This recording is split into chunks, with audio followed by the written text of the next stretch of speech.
Hi, my name is Jordan, and for my final project I decided to do a video discussing my project, my lesson plan that I chose, and I chose to do the culturally responsive teaching. Um, I just thought there was more benefits I thought there was more benefits, but also that there was more information to be talked about for culturally responsive teaching, and so I'll just go through the slide on Canvas of what you want us to talk about. So I chose culturally responsive teaching because I think there's a lot of benefits to culturally responsive teaching. Um, it eliminates racial and cultural discrimination by emphasizing on diversity. It allows teachers to collaborate with students and make sure they're also collaborating with each other, like student on student wise. It creates space for personalized learning, and then it also encourages social and emotional learning.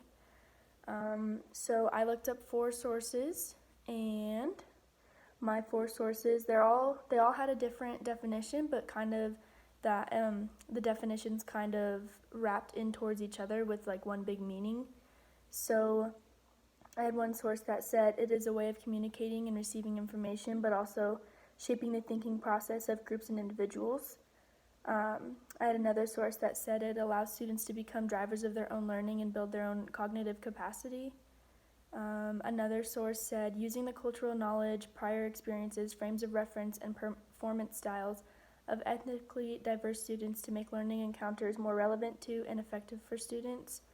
And then my last source is a little long, but I thought it was meaningful.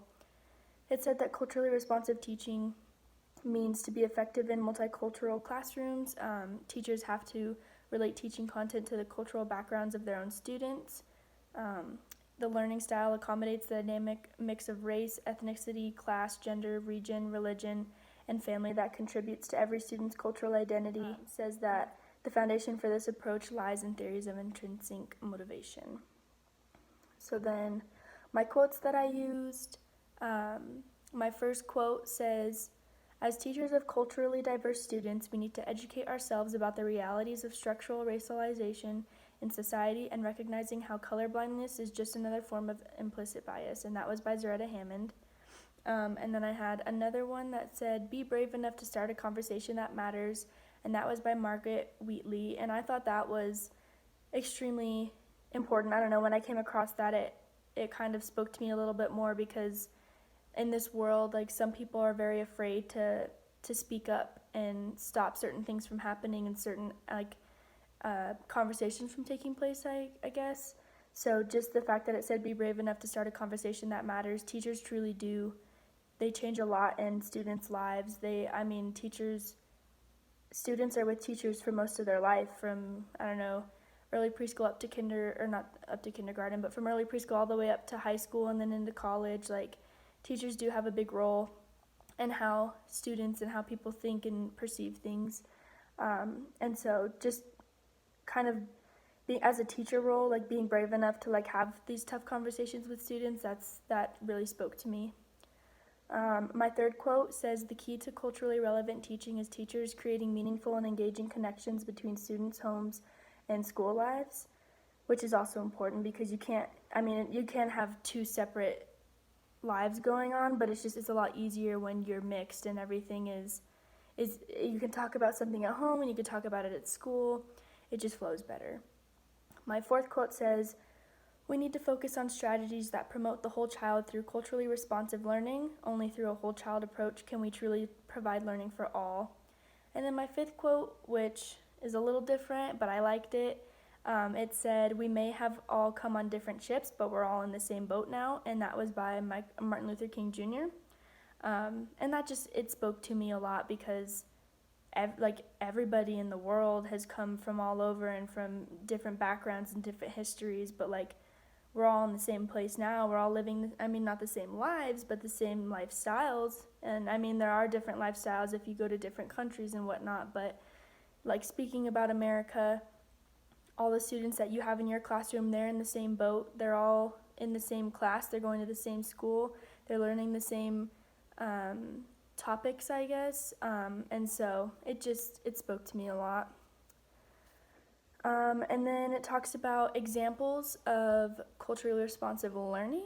My first example was bringing in guest speakers because it can motivate and encourage students to listen and learn from different perspectives, like not just your own. I know as a kid, when we would have guest speakers or different people just coming in and talking about different things, like you're interested then because you're not hearing from the same person over and over again. And so it definitely does like grab the attention of students more, and it makes them want to learn more, especially if there's like stories or experiences that the guest speaker has to talk about. My second example was make sure everyone gets a turn to participate and speak in your classroom. Everybody should feel equal. Um, my third example was develop and encourage positive attitudes. It just overall creates a better like work environment and learning environment. And then my fourth example was taking the time to learn about students. So learning about their hobbies, like their favorite ways to learn, or like their favorite activities or lessons that like helps them learn the most. And then my fifth example was offer different types of free study time. So like audiobooks, games, like group tasks, individual tasks. If you have all these different types of study time, it doesn't get repetitive and it doesn't get boring, and like you don't lose the interest of your students to learn. Information of your brain on culture.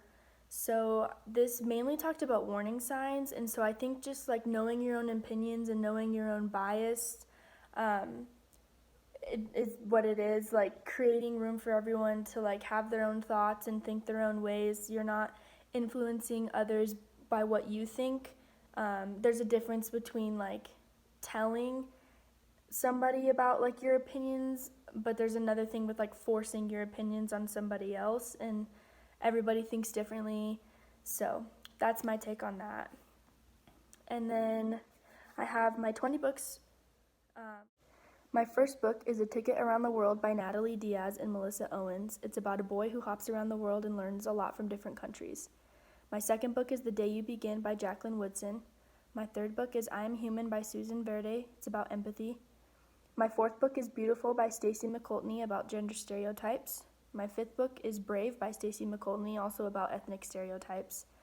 My sixth book is The Name Jar by Yang Suk Choi. It's about meeting new people and having a sense of belonging. My seventh book is I Am a Pretty Little Black Girl by Betty Bynum, about accepting different types of beauty. My eighth book is Abuela by Arthur Doros. It's about cross generations, like a grandma and granddaughter.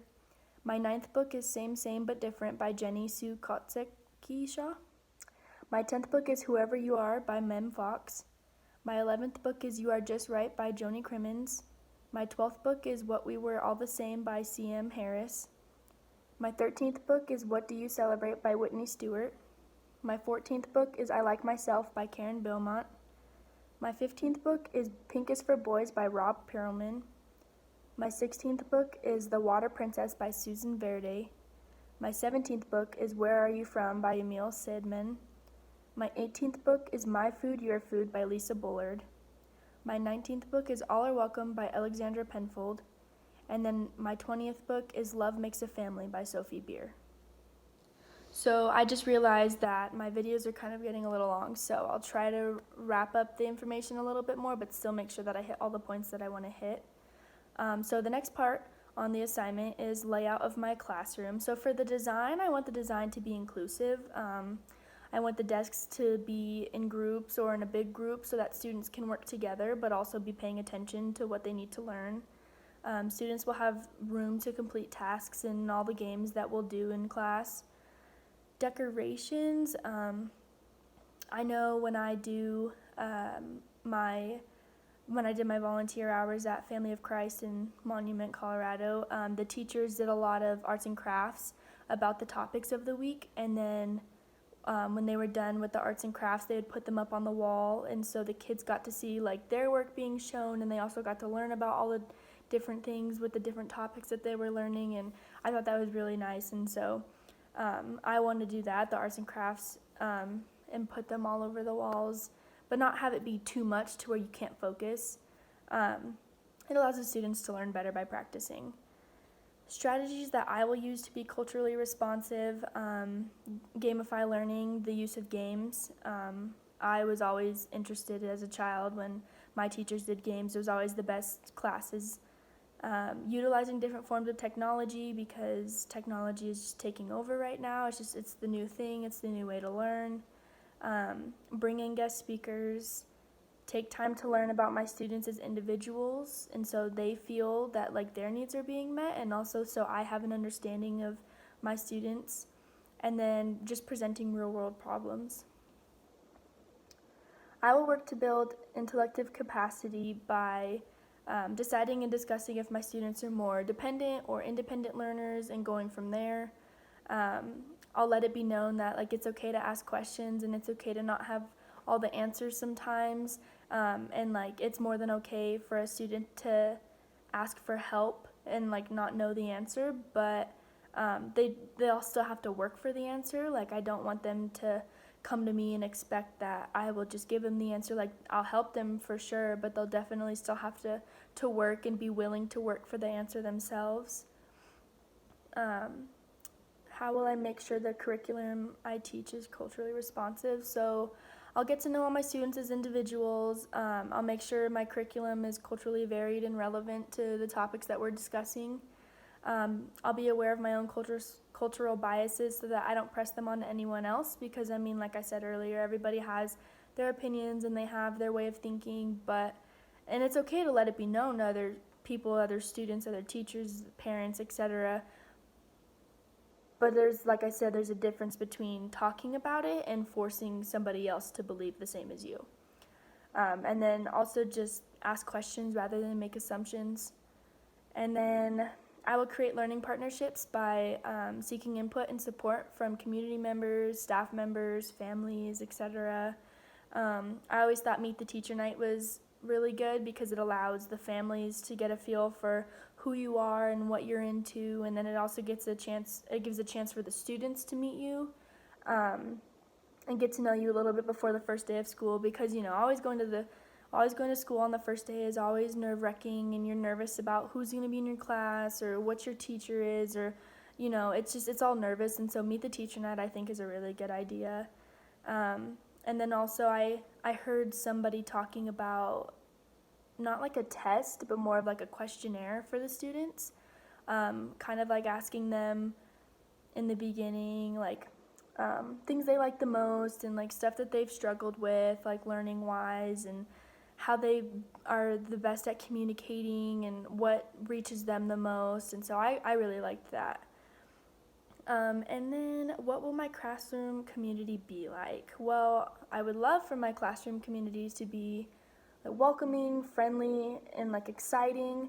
I want students to know that they're accepted. Like students will accept other students for who they are and for their cultures. There will be no judgment there.